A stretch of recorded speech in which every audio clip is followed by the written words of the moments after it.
So when we talk about the kind of tussle that happened between bureaucratic and democratic culture, so it actually was followed by a lot of debates between what kind of administration is better, bureaucratic is better, or democratic is better.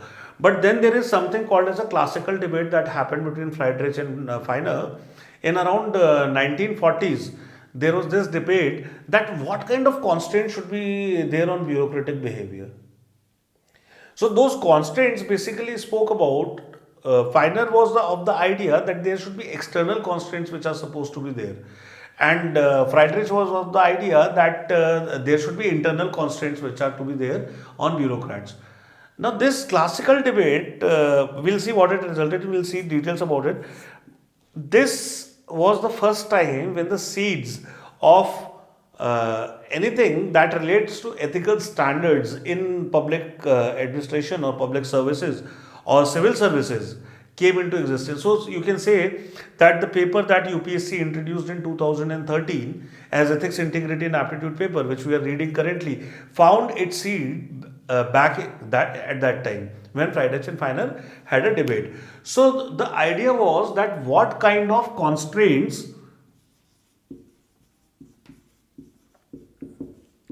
are to be put on a bureaucrat. At one hand, one debating side was that there should be external constraints. The other side suggested that the constraints should be internal in nature. Now, the first thing is, why do you think that this debate would occur? Why at all would such a debate occur that what kind of constraints do we need to apply on bureaucratic behavior? If we try to just apply the common sense, we'll be able to find the answer. There has to be a doubt regarding something.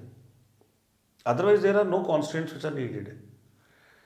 The doubts would be of if the civil servants or the bureaucrats would behave the way they are supposed to behave, or they would not behave the way they are supposed to behave.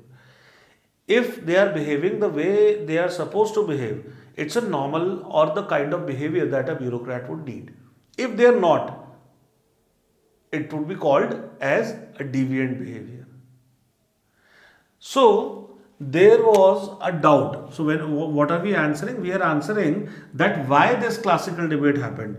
There was a doubt regarding deviant behavior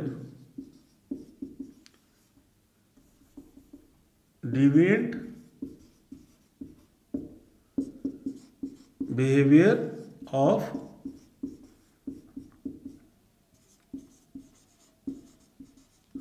public servants. In case there is a possibility or a fear or a skepticism of public servants behaving in an ori manner, behaving in a manner which is deviant, there are constraints which need to be applied.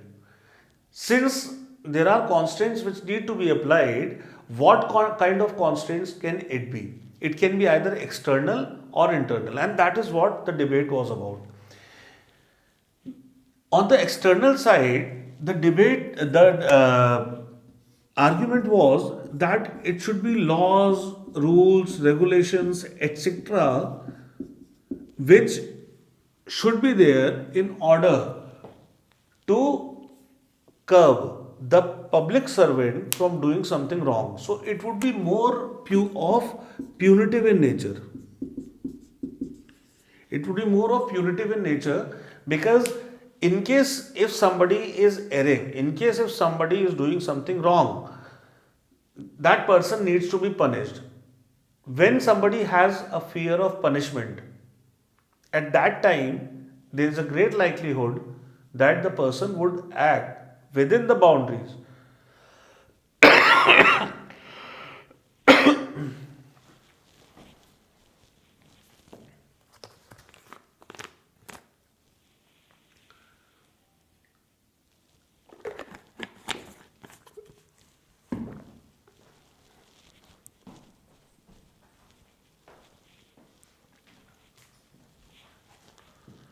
That the person would act within the boundaries of the law.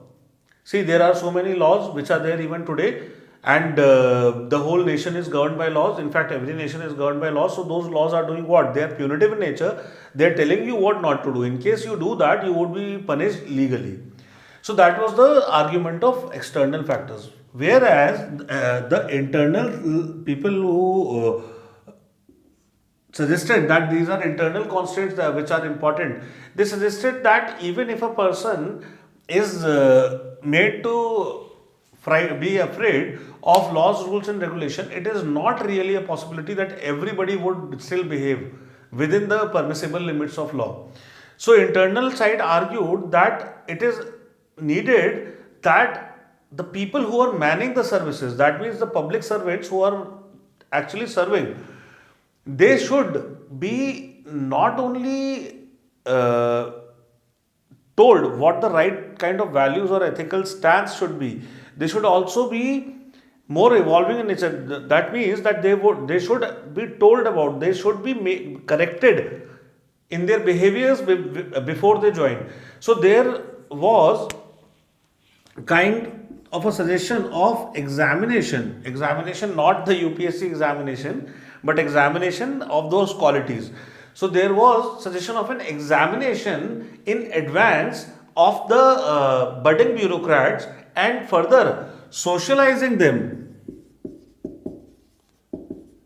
to the right set of values.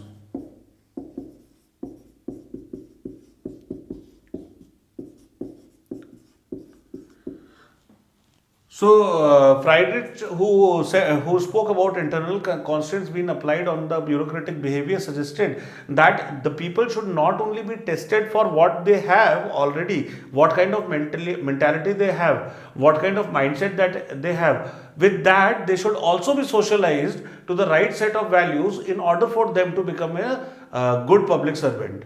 Now, when this has been done, then the fear of this laws, rules, regulation, and other things would not be required. So internal was more corrective in nature. So if you, as you can see, examining the candidate and socializing them to the right set of values is what is happening since 2013 via this paper. So that is where the seeds actually lie in this classical debate. So this was the classical debate that happened back then. Now when we move forward, the point that comes out to be that what was the result of this classical debate?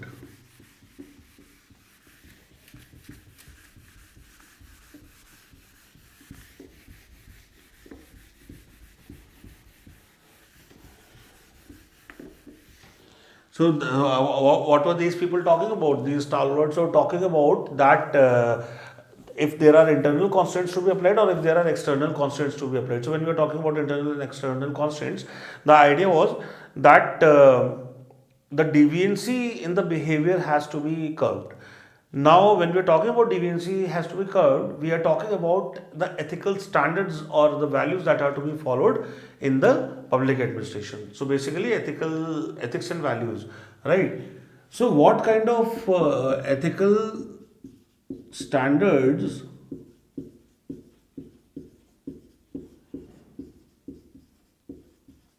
or values were sought as a result of the classical debate I am talking about were these three. One was the regime values, the other one was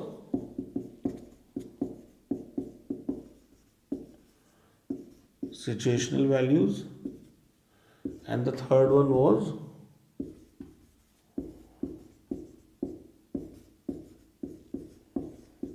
personal values. What did it mean? Regime values are basically those values, as the name suggests, that the regime is governed with that. So these are more basically the constitution and the law becomes the repository of value or the knowledge of those values. So when constitution becomes the repository of that, the kind of ethical standards or values which are to be followed, or the law becomes that, those are called to be regime values. Then what are the situational values, which are contingent upon the situation. personal values which are dependent upon the what a person has. So situational values and personal values can be confused at times. So let's see what the difference is. Situation is context based and personal is the values like honesty, integrity. Those are the personal values that one would have.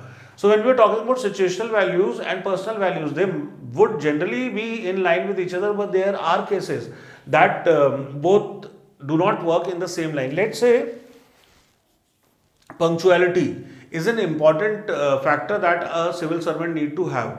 But in case if a public servant is going to the office and he finds someone, some homeless person over the road, when he is sitting in his car going to the office, he finds somebody homeless over the road and who is genuinely homeless, and he has been noticing that person over a period of time. Now this civil servant would want to help that person. One day he sees that there is a group of people who is coming and trying to corner that homeless person, and they are trying to really humiliate and demean that homeless person. So he finds it important to get down and help that person. When we talk about such a situation, and let's say this person gets down and helps that person, and this person who is a civil servant has been always punctual all throughout his career up to this date, then he reaches the office late. Now over there his personal value was to be punctual, but over there in this situation where this homeless man was cornered, at that time the situational value was to help that person who is in need. So what happened that even when his personal value is punctuality, he could not be punctual that day, or the situational value was not the same as the personal value. So that's how situational values and personal values change. The other thing important about situational values is that the laws, rules, regulations would not be written for all the context. Personal values might be there, but there might be some tough times, there might be some taxing times. This was a simplistic example. There might be a much complicated case when you are talking about real life and real time administration. So in those times, the laws and rules and regulations might not be written. In case if it is not written, what do? The discretion is yours.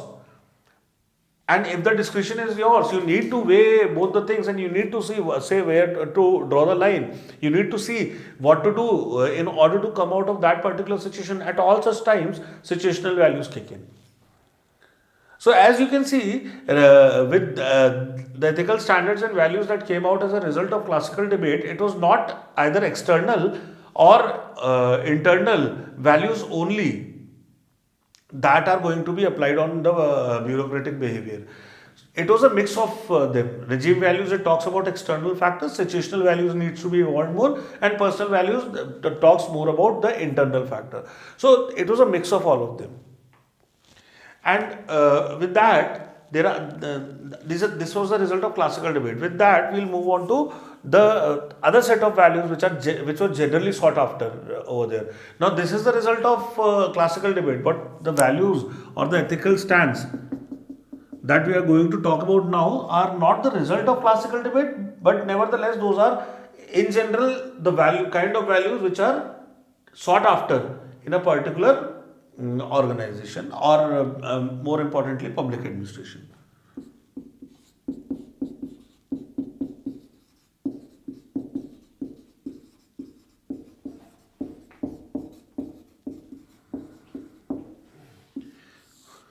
What are those? Again, there are three important ones. One is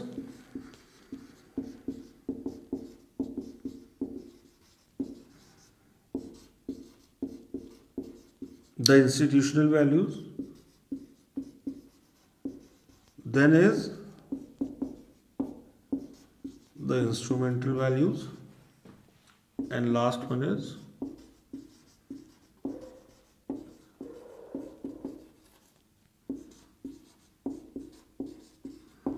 fundamental values. So what are institutional values basically? See, personal values and fundamental values are similar. Personal values and fundamental values are similar, where The focus is more upon the kind of values that a person should have, the fundamental values. So integrity, honesty would come in both of them, right? When we talk about institutional values, these are specific to the institution. Institution as in the institution that you are managing, which in this case would be administration. So when we are talking about institutional values, those would be the values which exist in the very institution itself. No matter if you are sitting in that position, or your friend is sitting, or your enemy is sitting, or some random stranger is sitting in that position. Anybody who is coming into that position would have to abide by, or would have to live by, basically the institutional values that are there. So institutional values can be called as accountability. It's not that if instead of you there is somebody who is son or daughter of somebody who is at a higher level in the society, higher socioeconomic level status in the society, that person can save it. No, institutional values would be would need to be lived by any bureaucrat who is serving. So that would be, for example, accountability, transparency, the maintenance of hierarchy, and things like that. So that is institutional values. What are instrumental values? In simpler terms, you can understand the bureaucratic kind of values that we were talking about, or the bureaucratic culture that we were talking about. Values like efficiency, effectiveness, and those kind of values. Now, why it is important, instrumental? Because they are used as the tool, they are used as instrument, they are very important for the administration to function. If let's say there is an administration which is lax, which is not functional, which is lax, and it does not have efficiency and effectiveness, it will not be a functional administration. It would be a dysfunctional administration. And a dysfunctional administration in essence is no administration. So those values are instrumental in nature. Fundamental values, as we discussed right now.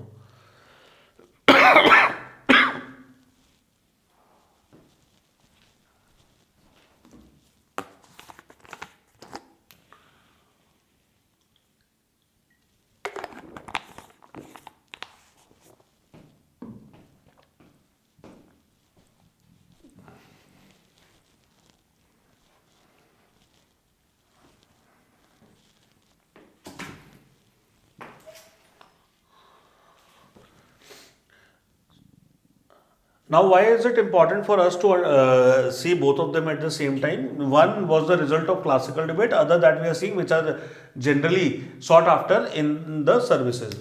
Now, if there is a question that comes to you that what kind of values, the way it came in 2019, what kind of values do you think are important for civil services or important for public services? What kind of values should be there? If they are talking about administration in general, if they are talking about the aptitude and foundational values, you have the answer in the third chapter, which we saw before, emotional intelligence. That is, again, I'll repeat, integrity, non-partisanship and impartiality, objectivity, dedication to public service, empathy, tolerance and compassion towards weaker sections, right? But over here, they're talking about the ethical standards or values that are to be followed in administration. That means administration is specific, not person specific. At that time, we can club both these values and we can find out all of them. So let's say if there is a question like that, you can easily answer by telling that there should be regime values in the administration. There are supposed to be situational values that, or rather you can prioritize it like this. There is supposed to be regime values. Second, there are supposed to be institutional values. Third, instrumental values should be there. Fourth, situational values should be there. And fifth, either personal or fundamental, or personal and fundamental values are to be there. So with that, there is no value or no kind of value which remains. And if you are writing such an answer, there would be 10 or 12.5 marker if there is such a question, and there will be nothing that would be left. So there is nothing that the examiner can deduct on your answer sheet. So this is how the ethical standards or ethical values do exist, and this is how important it is.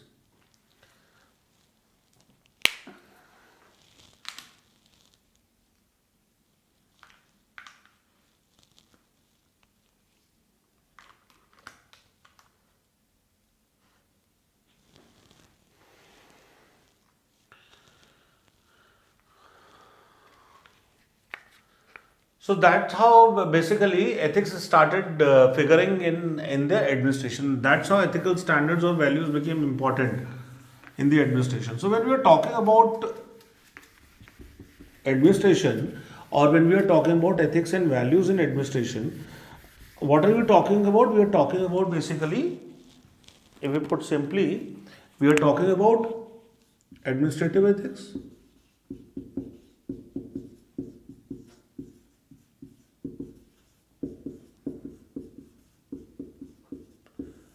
and when we are talking about administrative ethics, it is important for us to know the factors that would actually impact the administrative ethics. There are two factors majorly which impact the administrative ethics, and it's again, if we go by logic and go by ideologies, it is not very difficult to find out.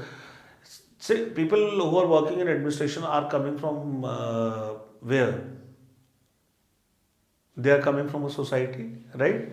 So, the first factor that is important is socio-economic culture.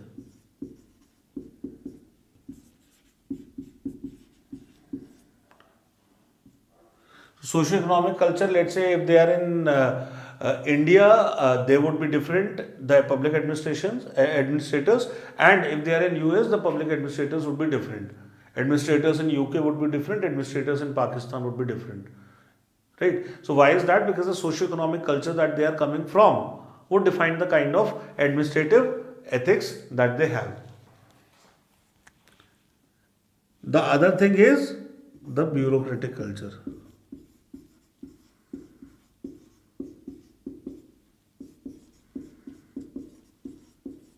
Why is the bureaucratic culture important?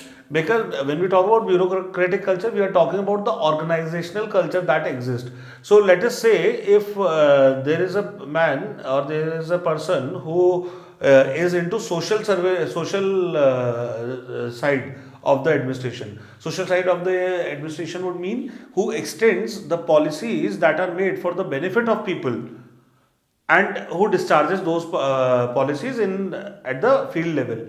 Now that person is expected to show some courtesy to the people he is talking. Let's say there is a scheme for kids education. Now if in this particular kind of organization or in this particular segment of administration, if there is a person who is very rude and who is not at all benevolent to even listen to what the parents of the kids or the kids have to say, in that case, that's not a right fit. So administrative ethics would be defined with the kind of organization. Also, when we talk about police or other services which are like police, if there is somebody who is a thief or somebody who has robbed somewhere, police cannot really go there and ask, be very gentle with that person.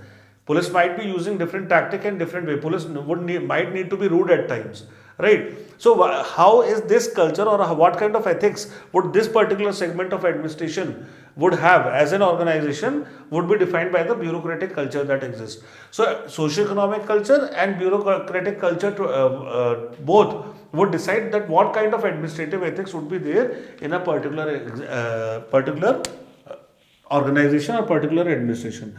Now this might not come this might come as a question directly, but it might not come as a question as well. But why is it important? It will be very, very helpful for you to answer the questions that come in examination. So when there is a question, for example, in 2016, the social service scheme in charge and an Olden Institute lady comes to you, at that time you would know that the bureaucratic culture over there would define the administrative ethics to be more open rather than closed. Socio-economic culture would be same in both the contexts because they are coming from India, they are coming from a society more or less same. Not exactly same, but more or less same. Bureaucratic culture would be different. Why? It is a social service scheme in charge. So the person would need to be gentle, more open-minded and more helpful towards the person who needs help. So such kind of identification in the examination or in the question paper is going to help you a lot and help you sail through when you are writing answer in the mains examination. With that, we'll move on to the next thing.